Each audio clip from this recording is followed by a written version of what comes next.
Everyone, আমি রিম্পা চলে এসেছি নতুন একটি ভিডিও নিয়ে। আজকে চলে এসেছি মাসির বাড়ির এইদিকে সম্পূর্ণটাই ঘুরে দেখাবো, আসুন। মাসি বাড়ির এইদিকে প্রচুর পরিমাণে শীতের সবজি হয়। এইদিকে আবার পেঁপে গাছে কতই না পেঁপে হয়েছে। এই পাশটাই দেখতে পাচ্ছেন কতই না ধনেপাতা চাষ করেছে। এইদিকে আবার আল দিয়ে যেতে যেতে পড়েই যাচ্ছিলাম। এইদিকে আবার বেগুন চাষ করেছে, এই পাশের জমিটাই করেছে ফুলকপি চাষ। এইদিকে আবার কতই না বেগুন হয়েছে, আর সমস্ত গাছে বেগুনে পুরো ঠাসা। এই গাছগুলো কি বলুন তো? আচ্ছা বাবা, আমিই বলছি, এগুলো হচ্ছে ফুলকপি গাছ। এই পাশের জমিতে সম্পূর্ণই ফুলকপি লাগিয়েছে। আপনাদের কাদের কাদের শীতের সবজি খেতে ভালোবাসেন আমাকে কিন্তু কমেন্টে জানাতে ভুলবেন না।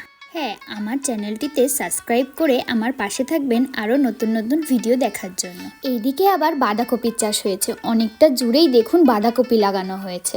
এইদিকে আবার কত মূলো চাষ করেছে দেখুন।